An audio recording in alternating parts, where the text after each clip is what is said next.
Hi, I'm Dr. Meg, and today I'm going to be taking you through my number one exercise for starting off the application process. People are always asking me, how do I get started? How do I write a good essay? How do I do a great application? And like many people who do branding work and marketing and coaching and anything related to trying to put together a coherent story as you go out into the world, I think that getting down to values and principles of integrity is essential.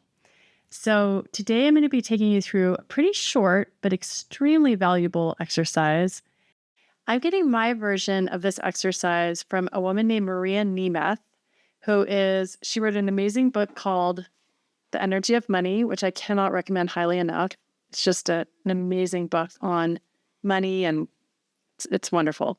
But she has this exercise called the Standards of Integrity. And you're going to need a few things to do this. So you're going to need a few sheets of paper.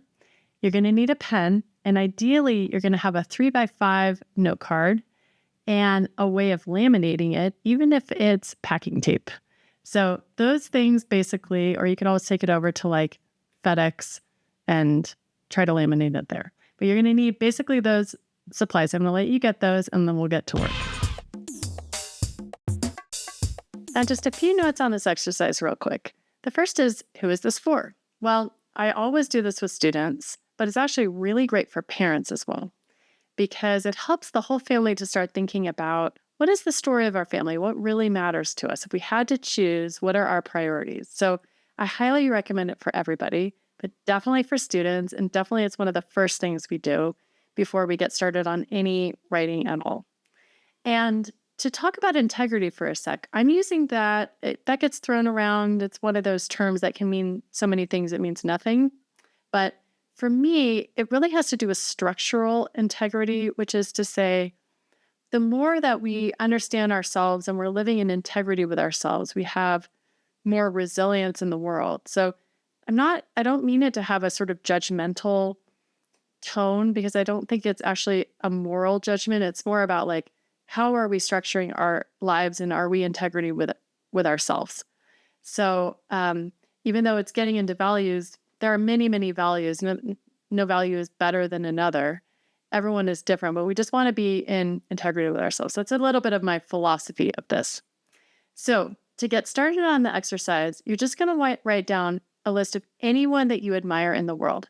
That can be family members, it could be yourself, be teachers, anyone in your life, people who have passed on, people you've heard about, people in literature, people in mythology, leaders, great leaders, Eleanor Roosevelt, anyone. Just make a list of anyone that you admire. Okay, so on the left-hand side of the piece of paper, we have a list of people that we admire. Now, I really want to encourage you to put yourself on that list. So let's say you've got 5 to 10 people. Some people may have 15, some people may have 3. Doesn't really matter. Now, on the right-hand side, you're going to start to list the qualities that you admire in each person.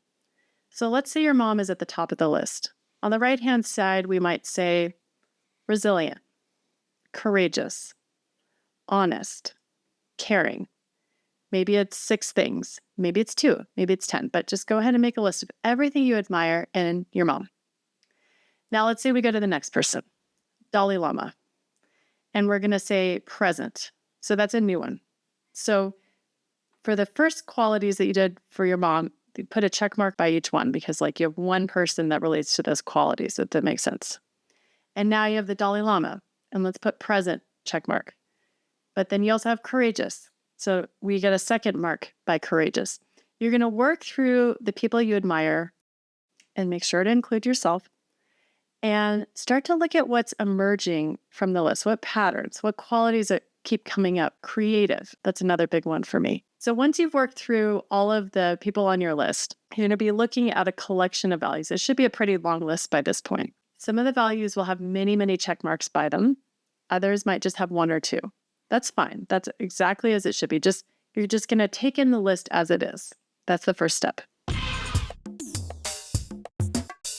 Okay, so now you're going to take out a new piece of paper, a clean white piece of paper, and you are going to start transferring values to the new sheet of paper. So in order to make it to the new sheet of paper, you have to ask yourself a question.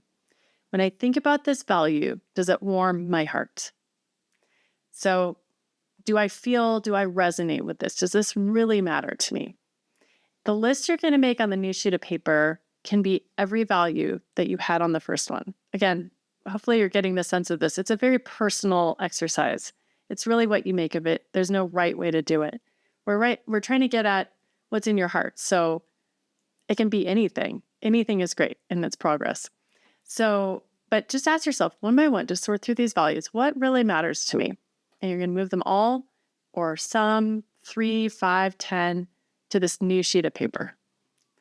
And then the last step, you're going to take the values that really matter to you, print them carefully on a 3x5-inch note card, and then you're going to say, these are my standards of integrity. I value them because I have them in myself. And then you can laminate it.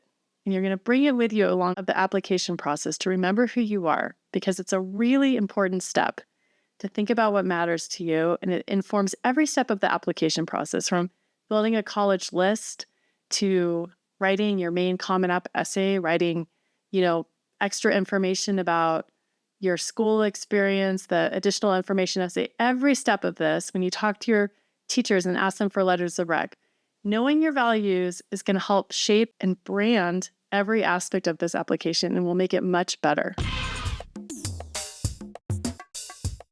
So there you have it, your standards of integrity, thanks to the brilliant Maria Nemeth. I hope that you can bring this with you along the entire application process when you're talking to teachers, when you're visiting schools, when you're deciding which school to attend.